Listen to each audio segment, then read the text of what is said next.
El caso que le hablaba antes de irnos a la pausa es el caso de un joven, parte de una agrupación, de una banda, de un espacio de delincuentes en los Alcarrizos.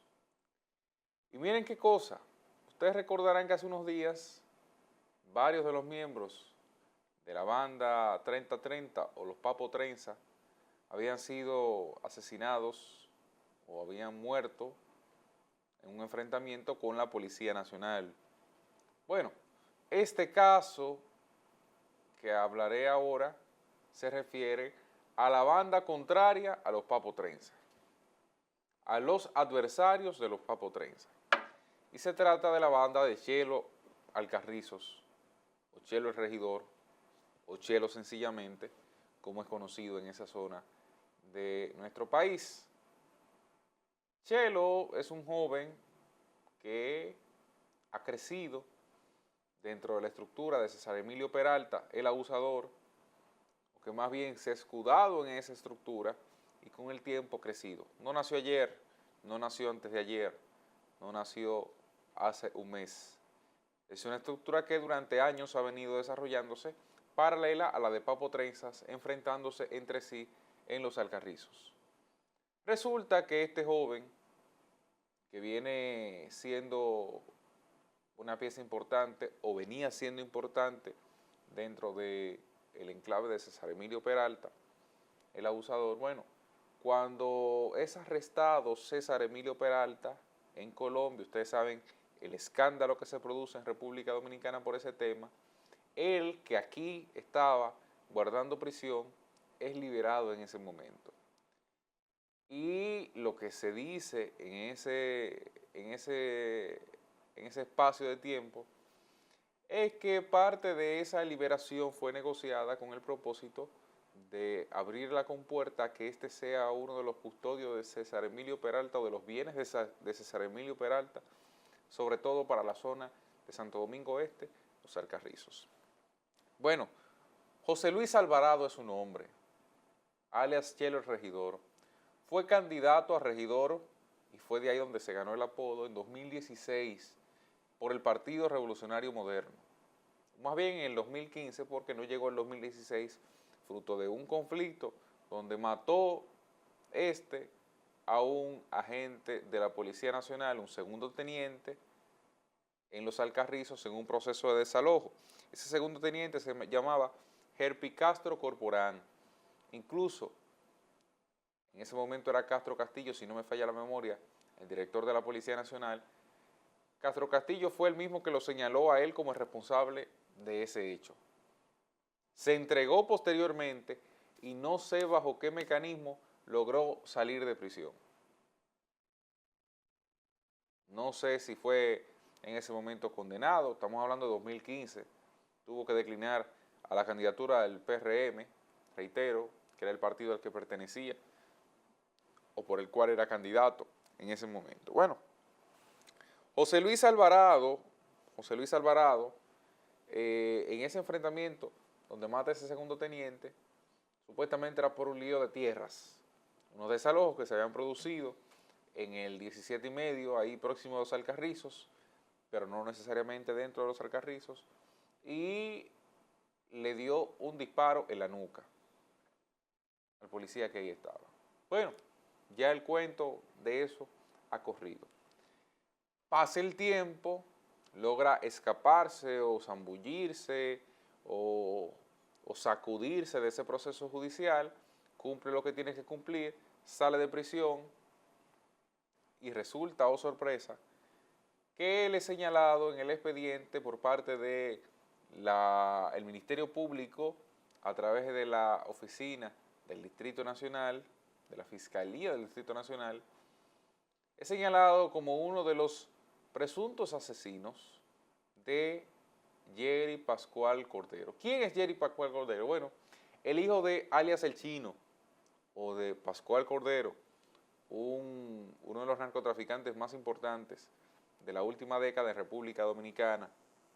Recordarán en aquella jipeta blanca que en plena avenida 27 de febrero, luego de salir de una discoteca, fue tiroteado y fue él, me refiero a Jerry Pascual Cordero, el hijo del chino, y el señor Real Mustafa, como era conocido, que era el acompañante del hijo del chino, fueron tiroteados, fueron matados de madrugada. Si ve la imagen de la jipeta blanca, se acordarán perfectamente de cuál es el caso. Lamentablemente aquí no la tenemos y ahorita la podremos presentar en Despierta RD. En ese momento, 8 personas más junto a Chelo, el regidor, fueron sometidas a la acción de la justicia. Estamos hablando de 2019, 2020, si la memoria no me falla. Oh, sorpresa, oh, sorpresa. Cuando la sentencia llega, solamente 4 o 5 de los 9 implicados fueron sentenciados. Contra ellos se logró una condena. Chelo, el regidor, queda absuelto, descargado del proceso y sigue haciendo. Va creciendo, sobre todo logra un impacto, un crecimiento mayor cuando es capturado César Emilio Peralta. Recordarán ustedes que lo capturan en Colombia.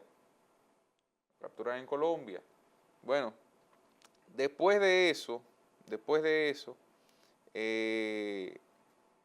supuestamente,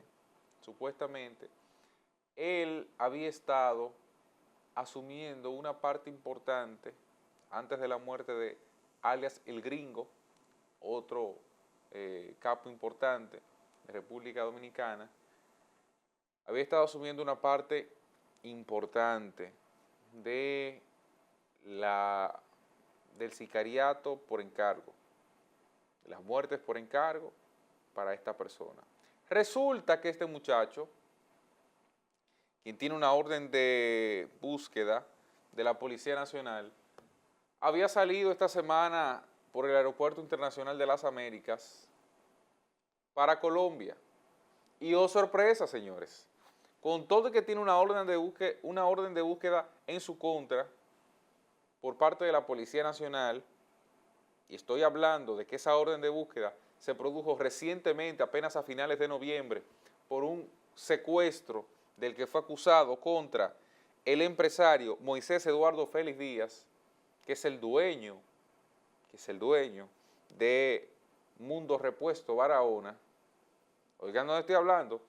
Fue en Barahona el suceso del que le estoy haciendo referencia. Bueno, por esa orden de búsqueda, con toda esa orden de búsqueda, este hombre había burlado los controles de seguridad del Aeropuerto Internacional de las Américas. Migración lo deja pasar, Lo deja pasar, aunque no puede impedirle la salida porque la ley lo prohíbe, pero se supone debe haber una notificación para confirmar frente a las autoridades que esa persona no tiene pendientes.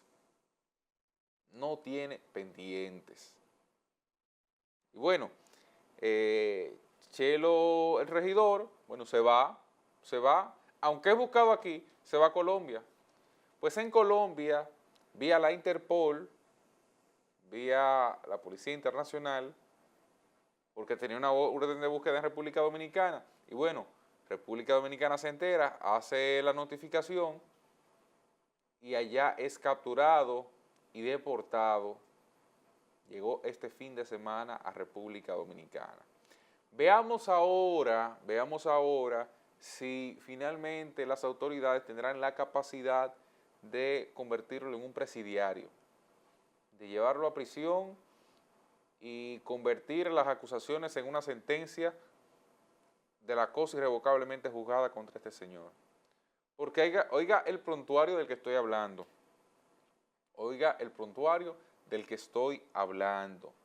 Y todo eso ha sucedido ante los ojos de las autoridades. Bueno, lo que parecía una calma en los Alcarrizos hace unos días con la muerte de varios de los papotrenzas, bueno, parece que ahora se extiende a una lucha entre bandas, entre los Chelos, que son un grupo, y los papotrenzas, que son otro grupo. Dos grupos enfrentados por el dominio, por el control de los espacios en los Alcarrizos, en una historia que no se sabe en qué continuará. ¿cuál fue la razón de la salida o del intento de salida consumado por demás de este muchacho hacia Colombia? Habrá que ver, pero eso es una labor de las autoridades ahora. Ahora, fíjense, ¿habrá complicidad ahí? O sea, me va a decir a mí alguna autoridad que la Dirección General de Migración no tenía en conocimiento eso, o hubo un complot con alguna de las autoridades a cargo. ¿Salió libre Orondo de esta situación? Es un tema que está por verse, pero lo ponemos aquí y damos esa información aquí en detalle de ese ex candidato a regidor del Partido Revolucionario Moderno en 2016 y de uno de los principales capos de los Alcarrizos. Lo ponemos en alerta aquí para que no le vayan a hacer un cuento luego de camino, de que se trata de un error o de una persona honorable o de lo que usted entienda, porque única y sencillamente se trata de una persona que ha sido en reiteradas ocasiones un presunto violador de la ley, y digo presunto violador de la ley partiendo de que hace falta la sentencia del juez para calificarlo como lo contrario.